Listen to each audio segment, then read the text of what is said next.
ಇಡೀ ಪ್ರಪಂಚವನ್ನೇ ನಡುಗಿಸ್ತಾ ಇರುವಂತಹ ಕಳೆದ 10 ದಿನಗಳಿಂದ ನಡೀತಾ ಇರೋ ಇಸ್ರೇಲ್ ಇರಾನ್ ಯುದ್ಧದಲ್ಲಿ ವಿಶ್ವದ ದೊಡ್ಡಣ್ಣ ಅಮೆರಿಕ ಅಧಿಕೃತವಾಗಿ ಎಂಟ್ರಿ ಕೊಟ್ಟಾಗಿದೆ. ಇರಾನ್ನ 3 ಪರಮಾಣು ನೆಲೆಗಳ ಮೇಲೆ ಅಮೆರಿಕ ವಾಯುದಾಳಿಯನ್ನು ನಡೆಸಿದೆ. ಈ ಬೆಳವಣಿಗೆ ಜಾಗತಿಕ ಮಟ್ಟದಲ್ಲಿ ತೀವ್ರ ಚರ್ಚೆಗೆ ಗ್ರಾಸವಾಗಿದೆ.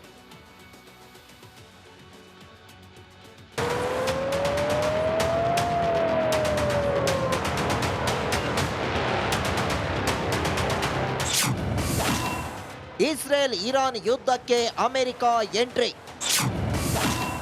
ಶಿಯಾ ದೇಶದ 3 ಅಣು ನೆಲೆಗಳು ನಾಶ.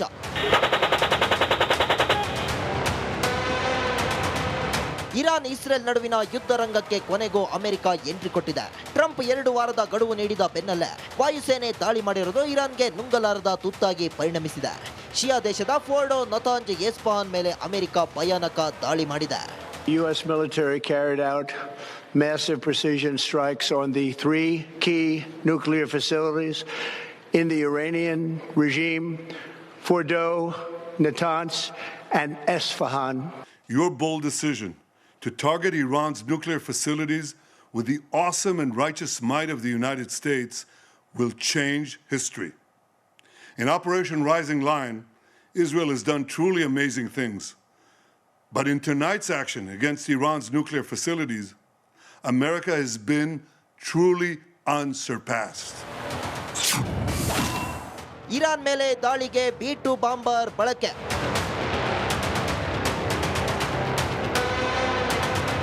B-2 ಬಾಂಬರ್ಗಳನ್ನು ಪೆಸಿಫಿಕ್ ದ್ವೀಪ ಗುಮಾನ್ಗೆ ರವಾನಿಸಿದಂತೆ ಮಾಡಿ ಇರಾನ್ ಮೇಲೆ ಅಮೆರಿಕ ಬಾಂಬ್ ದಾಳಿ ನಡೆಸಿದೆ. ಪರಮಾಣು ನೆಲೆಗಳನ್ನು ನಾಶ ಮಾಡಲು 6 ಬಂಕರ್ ಬಸ್ಟರ್ 30 ಟೋಮಾಕ್ ಕ್ಷಿಪಣಿಗಳನ್ನು ಬಳಸಲಾಗಿದೆಯಂತೆ. ಬಂಕರ್ ಬಸ್ಟರ್ಗೆ GBU-57 ಎಂಬ ಹೆಸರಿದೆ. ಈ ಬಾಂಬ್ ಬರೋಬ್ಬರಿ 13,000 ಕೆಜಿ ತೂಕವಿದೆ. ಬಂಕರ್ಗಳನ್ನು ಹೊಡೆಯಲೆಂದೇ ಬಂಕರ್ ಬಸ್ಟರ್ ಬಾಂಬ್ ಬಳಸ್ತಾರೆ. ಫೋರ್ಡೋ ಅಣುಸ್ಥಾವರ 80 ರಿಂದ 90 ಮೀಟರ್ ಆಳದಲ್ಲಿದೆ. ಅದೇ ಕಾರಣಕ್ಕೆ ಬಂಕರ್ ಬಸ್ಟರ್ ಬಾಂಬ್ ಅನ್ನ ಬಳಸಲಾಗಿದೆ. ಎಲ್ಲ ವಿಮಾನಗಳು ಈ ಬಾಂಬ್ ಅನ್ನ ಹೊತ್ತೊಯ್ಯಕ್ಕಾಗಲ್ಲ. B-2 ಸ್ಟೆಲ್ತ್ ಯುದ್ಧ ವಿಮಾನ ಮಾತ್ರ ಈ ಬಾಂಬ್ ಅನ್ನ ಬಳಸಿ ದಾಳಿ ಮಾಡಬಲ್ಲದು. ಏನು ಸಮಸ್ಯೆ ಆಗಿಲ್ಲ ಎಂದ ಇರಾನ್ ಸೇನೆ ತಡರಾತ್ರಿ ಪರಮಾಣು ಸ್ಥಾವರಗಳ ಮೇಲೆ ಅಮೆರಿಕದಿಂದ ದಾಳಿ ನಡೆದಿದೆ ಅಂತ ಇಸ್ಫಹಾನ್ ಭದ್ರತಾ ಉಪಗವರ್ನರ್ ಅಕ್ಬರ್ ಸಲೇಹಿ ಹೇಳಿದ್ದಾರೆ. ಆದರೆ ಯಾವುದೇ ವಿಕಿರಣ ಸೋರಿಕೆಯಾಗಿಲ್ಲ. ಯಾಕಂದ್ರೆ ದಾಳಿಗೂ ಮುಂಚೆಯೇ ಪರಮಾಣು ಸಾಮಗ್ರಿಗಳನ್ನು ಸ್ಥಳಾಂತರಿಸಲಾಗಿದೆ ಎಂದರು. ಅಮೆರಿಕಕ್ಕೆ ಹೌತಿ ಉಗ್ರರಿಂದ ಬೆದರಿಕೆ. ಕೆಂಪು ಸಮುದ್ರದಲ್ಲಿ ರಕ್ತಪಾತ ನಡೆಯಲಿದೆ ಎಂದು ಹೌತಿ ಉಗ್ರ ಸಂಘಟನೆ ಮುಖ್ಯಸ್ಥ ಅಮೆರಿಕಕ್ಕೆ ಎಚ್ಚರಿಕೆ ನೀಡಿದ್ದಾನೆ. ಇಸ್ರೇಲ್ ಅನ್ನ ಬೆಂಬಲಿಸಿ ಯುದ್ಧಕ್ಕೆ ಬರುವ ಅಮೆರಿಕದ ಶಿಪ್ಗಳ ಮೇಲೆ ದಾಳಿ ನಡೆಸುವುದಾಗಿ ಬೆದರಿಕೆ ಒಡ್ಡಿದ್ದಾನೆ.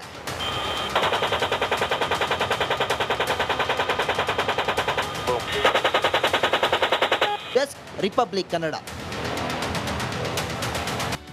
ಇಡೀ ಪ್ರಪಂಚವನ್ನೇ ನಡುಗಿಸ್ತಾ ಇರುವಂತಹ ಕಳೆದ 10 ದಿನಗಳಿಂದ ನಡೀತಾ ಇರೋ ಇಸ್ರೇಲ್ ಇರಾನ್ ಯುದ್ಧದಲ್ಲಿ ವಿಶ್ವದ ದೊಡ್ಡಣ್ಣ ಅಮೆರಿಕ ಅಧಿಕೃತವಾಗಿ ಎಂಟ್ರಿ ಕೊಟ್ಟಾಗಿದೆ.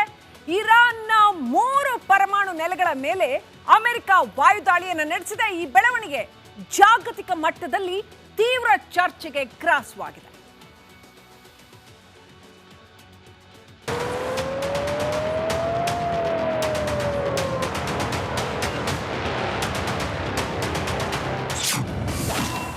ಇಸ್ರೇಲ್ ಇರಾನ್ ಯುದ್ಧಕ್ಕೆ ಅಮೆರಿಕ ಎಂಟ್ರಿ.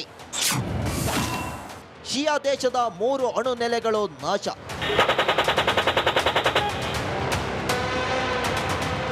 ಇರಾನ್ ಇಸ್ರೇಲ್ ನಡುವಿನ ಯುದ್ಧ ರಂಗಕ್ಕೆ ಕೊನೆಗೂ ಅಮೆರಿಕ ಎಂಟ್ರಿ ಕೊಟ್ಟಿದೆ. ಟ್ರಂಪ್ 2 ವಾರದ ಗಡುವು ನೀಡಿದ ಬೆನ್ನಲ್ಲೇ ವಾಯುಸೇನೆ ದಾಳಿ ಮಾಡಿರುವುದು ಇರಾನ್ಗೆ ನುಂಗಲಾರದ ತುತ್ತಾಗಿ ಪರಿಣಮಿಸಿದೆ. ಶಿಯಾ ದೇಶದ ಫೋರ್ಡೋ ನತಾಂಜ್ ಎಸ್ಫಹಾನ್ ಮೇಲೆ ಅಮೆರಿಕ ಭಯಾನಕ ದಾಳಿ ಮಾಡಿದೆ. U.S. military carried out massive precision strikes on the 3 key nuclear facilities in the Iranian regime, Fordo, Natanz, and Esfahan. Your bold decision to target Iran's nuclear facilities with the awesome and righteous might of the United States will change history. In Operation Rising Lion, Israel has done truly amazing things. But in tonight's action against Iran's nuclear facilities, America has been truly unsurpassed. Iran ಮೇಲೆ ದಾಳಿಗೆ B-2 bomber ಬಳಕೆ.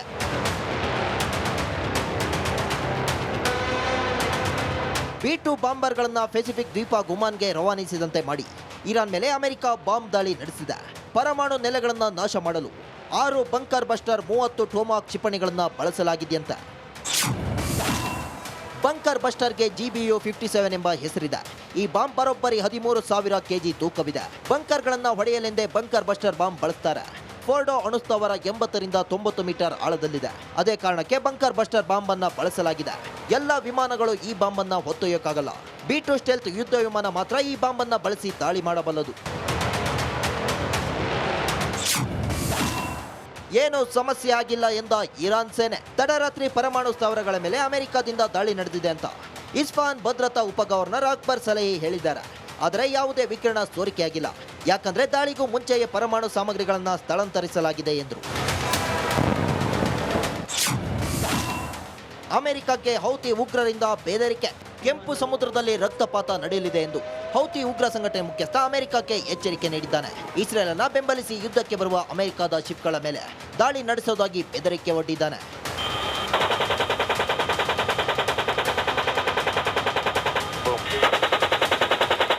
Desk republic Kannada. ಇಡೀ ಪ್ರಪಂಚವನ್ನೇ ನಡುಗಿಸ್ತಾ ಇರುವಂತಹ ಕಳೆದ 10 ದಿನಗಳಿಂದ ನಡೀತಾ ಇರೋ Israel Iran ಯುದ್ಧದಲ್ಲಿ ವಿಶ್ವದ ದೊಡ್ಡಣ್ಣ ಅಮೆರಿಕ ಅಧಿಕೃತವಾಗಿ ಎಂಟ್ರಿ ಕೊಟ್ಟಾಗಿದೆ. ಇರಾನ್ನ 3 ಪರಮಾಣು ನೆಲೆಗಳ ಮೇಲೆ ಅಮೆರಿಕ ವಾಯುದಾಳಿಯನ್ನು ನಡೆಸಿದೆ. ಈ ಬೆಳವಣಿಗೆ ಜಾಗತಿಕ ಮಟ್ಟದಲ್ಲಿ ತೀವ್ರ ಚರ್ಚೆಗೆ ಗ್ರಾಸವಾಗಿದೆ.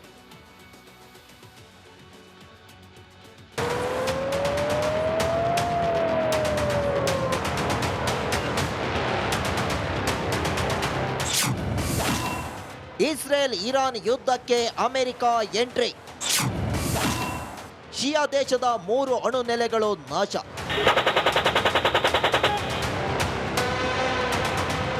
ಇರಾನ್ ಇಸ್ರೇಲ್ ನಡುವಿನ ಯುದ್ಧ ರಂಗಕ್ಕೆ ಕೊನೆಗೂ ಅಮೆರಿಕ ಎಂಟ್ರಿ ಕೊಟ್ಟಿದೆ. ಟ್ರಂಪ್ 2 ವಾರದ ಗಡುವು ನೀಡಿದ ಬೆನ್ನಲ್ಲೇ ವಾಯುಸೇನೆ ದಾಳಿ ಮಾಡಿರುವುದು ಇರಾನ್ಗೆ ನುಂಗಲಾರದ ತುತ್ತಾಗಿ ಪರಿಣಮಿಸಿದೆ.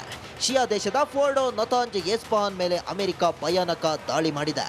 U.S. military carried out massive precision strikes on the 3 key nuclear facilities in the Iranian regime, Fordo, Natanz, and Esfahan.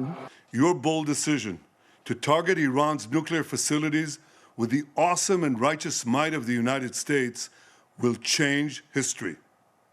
In Operation Rising Lion, Israel has done truly amazing things.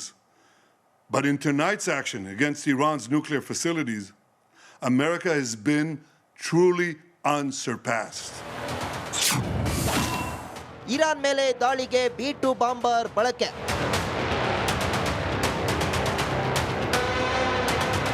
B-2 ಬಾಂಬರ್ಗಳನ್ನ Pacific ದ್ವೀಪ ಗುಮಾನ್ಗೆ ರವಾನಿಸಿದಂತೆ ಮಾಡಿ Iran ಮೇಲೆ America bomb ದಾಳಿ ನಡೆಸಿದೆ.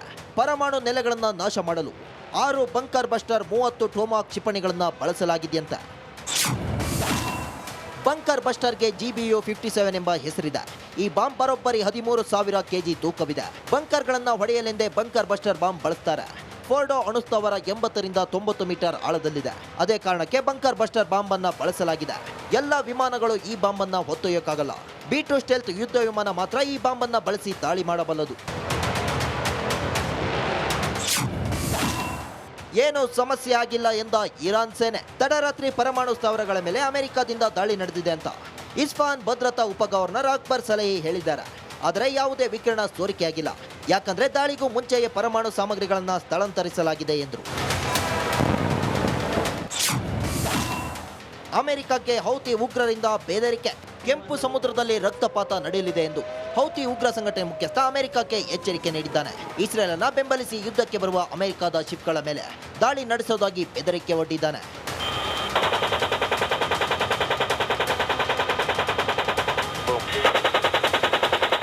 Desk republic Kannada.